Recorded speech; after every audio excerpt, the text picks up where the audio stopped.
Hi hello नमस्कार. मी शुभांगी शिंदे पुन्हा एकदा स्वागत करते आपल्या अजून एका नवीन दिवसाच्या नवीन ब्लॉग व्हिडिओमध्ये. तर कशा आहात सगळे? मजेत ना?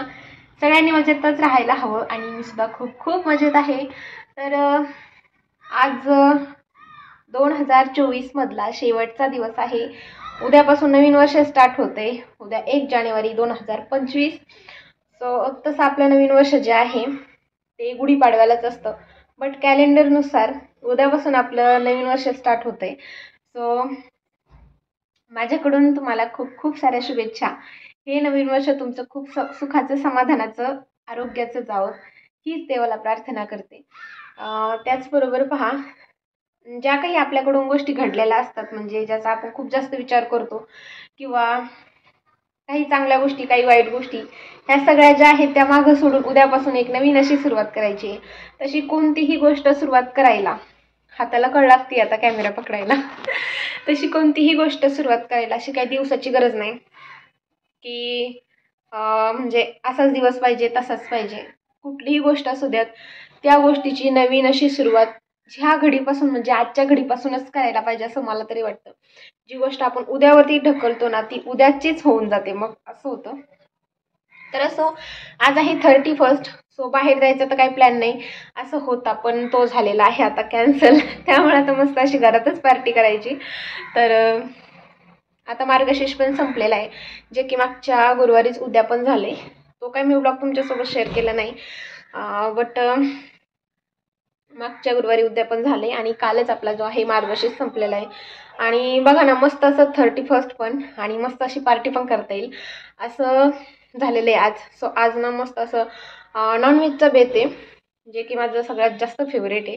आता जे काही व्हेजिटेरियन आहेत सो त्यांच्यासाठी सॉरी, कारण की तुम्ही जे व्हिडिओमध्ये पुढे पाहताल भाजी वगैरे, सो परत असं पण वाटतं की जे खाणारे नसतात ना त्यांना बघायला असं वेगळं वाटतं, बट मला पण आवडतं आणि माझ्या मिस्टरांना पण, त्याचबरोबर शौर्याला पण, जे की तुम्हाला माहीतच आहे, मी खूपदा व्हिडिओमध्ये पण ही गोष्ट शेअर करते. तर असो, आणि चला आता स्वयंपाक बनवते. तसे आता सकाळचे वाजलेले आहेत 10. आज मी लवकरच बनवणार आहे. हे लवकरच म्हणजे बाकीची मला जी तयारी करायची आहे, आणि हे लवकरच घेऊन आले, कारण की कसं सकाळी पण खाणं होईल. आणि नॉनव्हेज जर असेल ना तर मग मी थोडंसं जास्तच माझं बनवलेलं असतं, जे की संध्याकाळी पण खाता येईल, ह्या सगळ्या गोष्टी ह्या हिशोबाने. सो सकाळी नाश्ता वगैरे झाला आहे आणि दूध पण पिले मी सकाळी, प्रोटीन पावडर वगैरे टाकून सकाळी पिली आहे. त्यामुळं जरी पण नॉनव्हेज आता बनवायला उशीर लागतोच सगळ्या काही गोष्टी व्हायला, त्यामुळं असं काही नाही की दुधावरती ह्या सगळ्या गोष्टी खायच्यात, कारण की दूध सकाळी पिले मी 8:30 वाजता. आता वाजलेले आहेत 10, बट सगळ्या काही गोष्टी होईपर्यंत खूप वेळ लागेल. आणि हे मच्छी पण घेऊन येणार आहेत, त्यासोबत मटण पण आणणार आहे, त्यामुळं मग वेळ पण लागेल ह्या सगळ्या गोष्टी बनवायला. सोबतच मला तुमच्यासोबत एक गोष्ट पण शेअर करायची, की जी की माझ्याकडून खूप मोठी अशी चूक झाली. म्हणजे मला तरी असं वाटतं की एकतर व्हायला नव्हती पाहिजे, पण असं पण वाटतं की एकतर ती झाली, ती चांगल्यासाठी झाले. तर असो, थोडीफार स्वयंपाकाची तयारी करूयात आणि मग मस्त असं निवांत बसून तुमच्यासोबत मी ती गोष्ट शेअर करते. सो ब्लॉग पूर्ण पहा. तर हे मच्छी घेऊन आले होते, मग तेच मी फ्राय करत होते. म्हणजे अशी जर मच्छी फ्राय केली ना टिक्का मसाल्यामध्ये तर मला खूप जास्त आवडते. तशी नुसतं मसाल्यामध्ये जर केली तर मला आवडत नाही, पण अशी टिक्का फ्राय जर केली ना तर खूप जास्त आवडते. तर पहा इथे ना माझे हात जे आहेत ना तर ते लाल झालेले आहेत, कारण जो मसाला असतो ना तो पूर्णपणे लाल असतो. त्यामध्ये काहीच ॲड करायची गरज पडत नाही, फक्त टिक्का मसाला आपल्या मच्छीमध्ये मिक्स करायचा आणि मग लगेच तळून घ्यायचं. तसं तुम्ही थोडंसं पाणी ॲड करून पण मिक्स करू शकता. आणि मी कढईमध्ये ना चमच्याने सोडले, त्यामुळे माझे हात खराब झालेले नाही आहेत. कारण की काय होतं, हाताने जर ते तेलामध्ये सोडलं ना तर मग जो झाऱ्या असतो ना ते पण खराब होऊन जातो, आणि मग सगळं व्यवस्थित असं सगळं नुसतं खराब होऊन जातात सगळेच भांडे. त्यामुळे ना मग मी एकदाच मिक्स करून घेते आणि त्यानंतर ना मग चमच्याने तेलामध्ये सोडते. सो कढईकडे काय जास्त लक्ष देऊ नका, कारण ही जी कढई आहे ना ती तळून तळून म्हणजे जे तळायच्या गोष्टी असतात ना, सो मी त्या ह्याच कढईमध्ये तळते, कारण छोटीशी कढई आहे आणि तेल पण थोडंसं लागतं. कारण की हे जे नॉनव्हेजचं तेल असतं, परत जे आपण काय भाज्यांना वापरत पण नाही, सो त्यासाठी ना मग नॉनव्हेजचं असेल ते सेपरेटच तेल असतं आणि मग छोट्याशा कढईमध्येच मी तळते. सो त्यामुळे ना ती अशी तेलकट आणि काळपट पडली, तिला कितीही घासलं ना तरीही ती अशीच होती. तर पहा हे असे झालेत. खूप छान आणि कुरकुरीत लागतात, मला तर खूप जास्त आवडतात. तसे यामध्ये ना आपण चिकनचे जे पीस असतात ना सो ते सुद्धा तळू शकतो. चिकन, मटण, त्याचबरोबर मच्छी, पण मच्छी मला जास्त आवडते. चिकन पण तसं बोनलेस चिकन जर असेल ना तर छान लागतं. तर बघा इथे मी मस्त अशी तळली आहे. त्यानंतर ना भाजी बनवली. भाजीची तरी पाहून तर असं तोंडाला पाणी सुटले. म्हणजे मस्त अशी भाजी झाली होती. मटणाची भाजी बनवलेली आणि खूप दिवसातून बनवली आहे. माझी तर खूप फेवरेट आहे. तुम्हाला आवडती का ते सुद्धा मला कॉमेंट करा. आणि कोण कोण व्हेजिटेरियन आहे सो त्यांच्यासाठी सॉरी, बट आम्हा सगळ्यांनाच खूप जास्त आवडते. सो मस्त अशी भाजी बनवली. मटणाची भाजी असेल तर मग भाकरी तर हव्याच. मग भाकरी भात असा बेत होता. सगळ्या काही गोष्टी मी डिटेलमध्ये काही शेअर केल्या नाही, कारण जर तुम्हाला रेसिपी पाहिजे असेल सो ते सुद्धा तुम्ही कमेंट करा, नक्की शेअर करेल. आता जेवण वगैरे झाले, भांडे ह्या सगळ्या गोष्टी आवरून झाल्या. त्यानंतर ना डायरेक्ट दुपारी ब्लॉग कंटिन्यू करते, कारण की असं नॉनव्हेजचा जर स्वयंपाक असेल ना तर उशीर होतो. आणि मग जेवण वगैरे केलं, थोड्या वेळ बसले, त्यानंतर ना ब्लॉग कंटिन्यू करते. कारण मला तुमच्यासोबत एक गोष्ट पण शेअर करायची होती जी की तुम्हाला सुद्धा खूप उपयोगी ठरेल. त्यामुळे मला ती तुमच्यासोबत शेअर करावीशी वाटली. म्हणजे माझ्याकडून तर झाली आहे चूक, पण तुमच्याकडून नाही होऊ त्यासाठी. सो ते असं झाले की बघा मी एका मिनी ब्लॉगमध्ये पण तुमच्यासोबत शेअर केलं होतं की मी बँकेत चालली आहे, डॉक्युमेंट्स शोधत होते. मला बँक चेंज करायची होती, जे की आपलं यूट्यूबचं पेमेंट येतं त्यासाठी. आणि मी बँक पण चेंज केली. म्हणजे जे माझे पहिले पेमेंट होते ना ते एका बँकवरती येत होते व्यवस्थित, बट त्या बँकेतून माझे पैसे कट होत होते. म्हणजे जे की यूट्यूबचे नाही, पण म्हणजे आधीचे कुठलेही पैसे त्यामध्ये टाकले ना की ते कट होत होते. त्यामुळे ना मग मी म्हटलं बँकच चेंज करूयात. सो मग मी दुसऱ्या बँकेमध्ये अकाउंट ओपन केलं. पण माझ्याकडून काय झालं की जे अकाउंट ओपन झालं ना ते 0 बॅलन्स अकाउंट झालं.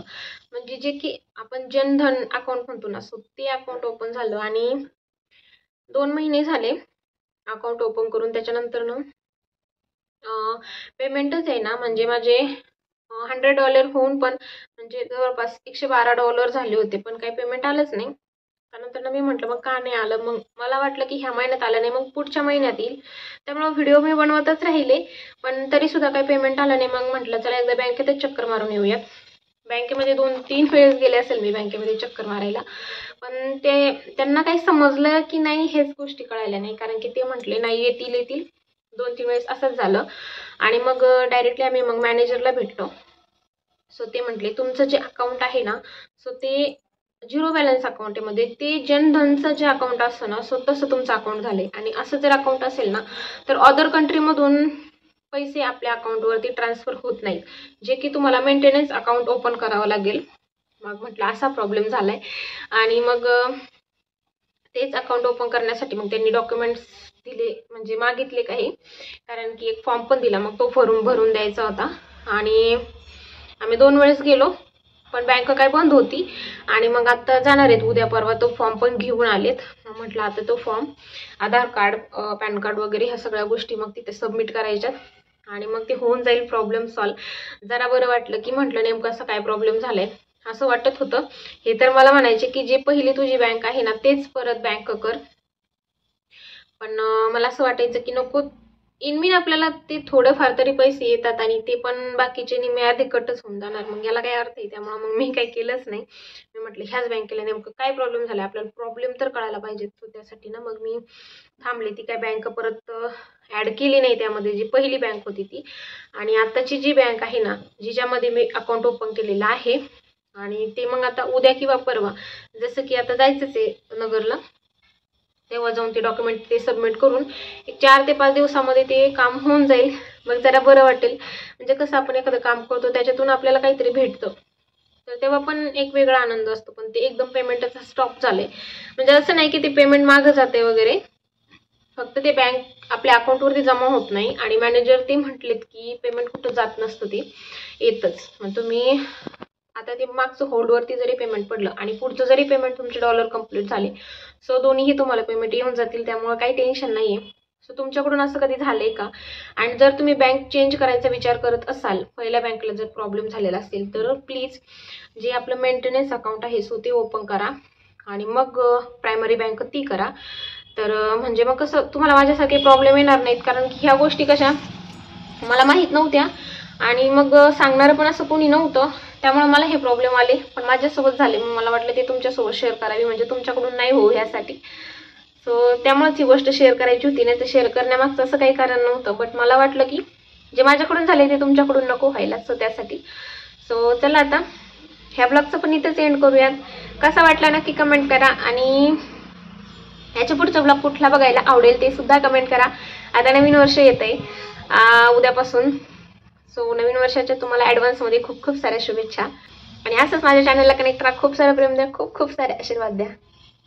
बाय.